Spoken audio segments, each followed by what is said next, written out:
Right now, somewhere in America, there is a person doing everything right. They are not spending on things they do not need.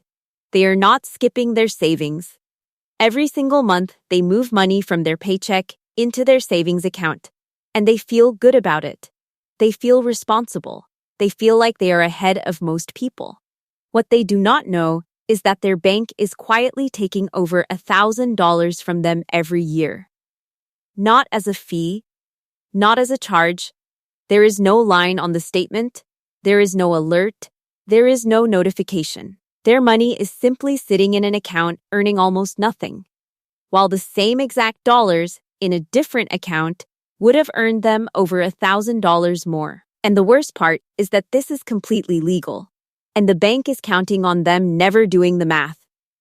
This episode is about the savings trap, the one that the biggest banks in America have built their business model around, the one that costs ordinary American families over $1,000 every single year, quietly, without anyone raising their hand to tell them it is happening.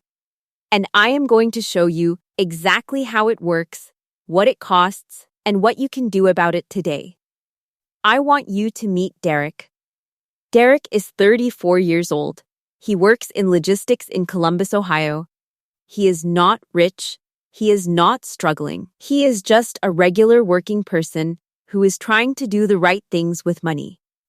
He has about $8,000 in savings sitting in his account at one of the country's largest banks. That $8,000 has been sitting there for 2 years. Derek feels good about that. He built it up slowly, $50 and $100 at a time, and he is proud of it. It is his emergency fund, his safety net, his proof that he is not living paycheck to paycheck like some of his friends. Last year, that $8,000 earned Derek $11 in interest. $11 for 12 months. On $8,000. Derek does not know that the same $8,000 sitting in a different account that takes 10 minutes to open would have earned him somewhere between $300 and $400 last year. Maybe more. Just sitting there. No extra work. No risk, no sacrifice. Derek is not unusual. According to a survey by CNBC and Dnata, 57% of Americans keep their savings in a traditional savings account at a big bank. 57%. More than half of the country is Derek. Let me show you the math, because this is the part that changes everything. According to the FDIC, the national average interest rate on a traditional savings account is about 0.4% right now. That is what most big banks pay. Roughly 0.4% AP. If you have $8,000 sitting in one of those accounts, you will earn about $32 in a year. Now here's the comparison that should make you stop and reread this twice. According to Bankrate, the best high-yield savings accounts today are offering around 4% AP. Some are even higher. The same $8,000 in a high-yield savings account earning 4% would give you $320 in a year. That is 10 times more. For doing absolutely nothing different. Your money is still safe, still insured by the FDIC up to $250,000, still accessible whenever you need it. You just switched accounts. Now scale that up. The Federal Reserve Survey of Consumer Finances found that the median American family has about $8,000 across checking and savings accounts. But many families saving consistently have significantly more, $15,000, $20,000, sometimes more. If you have $20,000 parked in a traditional big bank savings account earning 0.4%, you earn $80 a year. The same $20,000 in a 4% high-yield account earns $800. That is a $720 difference. Every year. For the rest of your life, for as long as that money sits there. Over 10 years, with no additional deposits, that gap compounds. The difference is not just hundreds of dollars, it is thousands of dollars that were yours to keep, and you handed them back to the bank by doing nothing. You might be wondering why your bank never told you this. The answer is uncomfortable, but simple. Your bank is not in the business of paying you more than it has to. The big traditional banks, the ones with branches on every corner and apps on everyone's phone, have an enormous built-in advantage. People trust them. People have their direct deposit set up there. People's checking account is there. And moving money feels complicated. So people leave their savings there too, year after year, earning almost nothing. And the bank uses that cheap money to make loans and investments that earn them significantly more. It is called the net interest margin. Your bank borrows money from you at 0.4% and lends it to someone else at 6, 7, 8%. The gap between what they pay you and what they charge others is how they make billions, and the less they pay you, the more they keep. This is not illegal. This is not a conspiracy. This is just how it works. And the only thing standing between you and keeping more of that money is knowing that another option exists. If you are watching this right now and realizing you have been Derek for years, I need you to do two things. Subscribe to this channel, because this is exactly the kind of information I deliver every single episode. And keep watching, because I am about to tell you what to actually do about this today.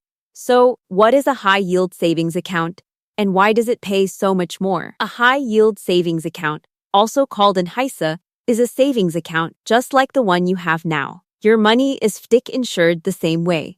You can deposit and withdraw the same way. You earn interest on your balance the same way. The only difference is that online banks, which do not have the overhead of thousands of physical branches and millions of square feet of real estate, can afford to pass more of that interest back to you. Banks like Marcus, by Goldman Sachs, SoFi, Ally, and Discover have been offering high-yield savings accounts for years. They do not pay for the corner branch in your town. They do not pay for 10,000 tellers across the country. Their costs are lower, and the savings get passed to you in the form of a higher interest rate. And let me be very clear about the safety question, because this is the number one reason people hesitate. Your money in a high-yield savings account at an FDIC-insured online bank is just as safe as your money in Chase or Bank of America.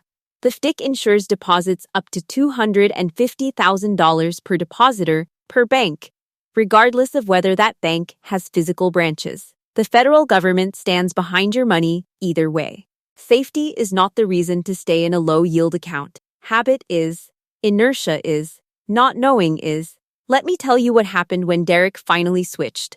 Derek spent about 12 minutes opening a high-yield savings account online.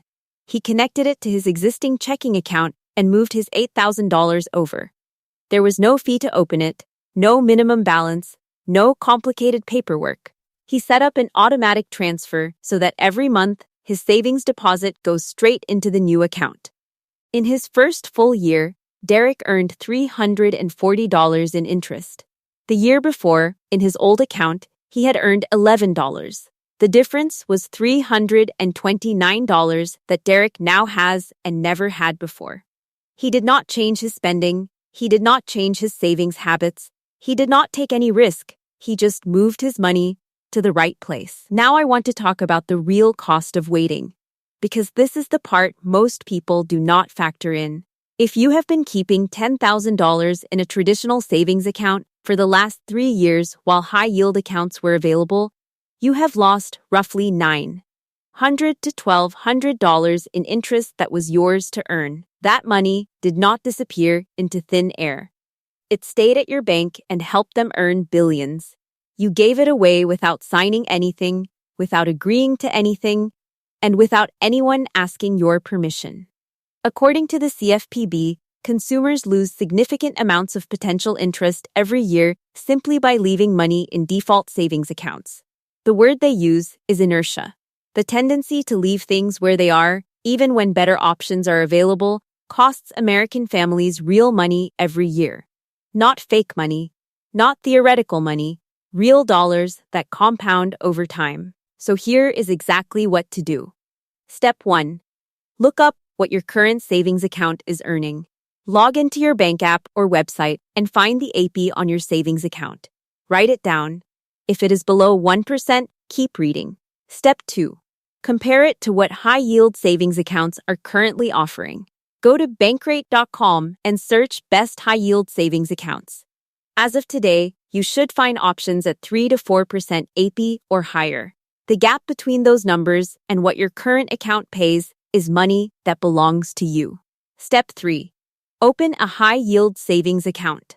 Most of them take 10 to 15 minutes online. You will need your social security number, a government ID, and your current bank account information for the initial transfer. There is typically no fee to open and no minimum balance required. Marcus by Goldman Sachs, SoFi, Ally, and Discover are among the most established options. Step 4. Transfer your savings. Move the money you do not need immediate daily access to. Keep 1 to 2 months of expenses in your checking account for everyday use. Move the rest to your new high-yield account. Set up automatic monthly transfers so that your savings go directly there going forward. Step 5. Check the rate once a year. High-yield savings rates change over time based on Federal Reserve decisions. Set a reminder on your calendar every January to look at what your account is earning and compare it to current top rates. It takes 5 minutes and keeps your money working for you instead of for your bank. I want to come back to Derek for a second. Derek told me something after he switched accounts. He said the thing that bothered him most was not the $11 he had earned in the previous year. It was looking back and doing the math on the 4 years before that. He had been saving carefully, building that account up from zero, and the entire time his bank had been paying him almost nothing, while using his money to build their own wealth. He said it felt like working overtime for a company and finding out they had been underpaying you for years, completely legally, because you never asked what the market rate was. That is exactly what is happening. And it is happening to more than half the people in this country who are doing the responsible thing and saving. The savings trap is not about bad habits. It is not about people who spend too much or save too little. It is about good, responsible savers who were never told that the default option their bank set up for them was designed to benefit the bank, not them. You are not responsible for what you did not know, but now you know. 10 minutes. That is the cost of fixing this. 10 minutes to open a new account. 10 minutes to move your money to a place that actually pays you for letting it sit there. If this episode showed you something you needed to see, please subscribe right now. Hit the notification bell. Share this with one person in your life who has a savings account at a big bank and has no idea what it is earning them.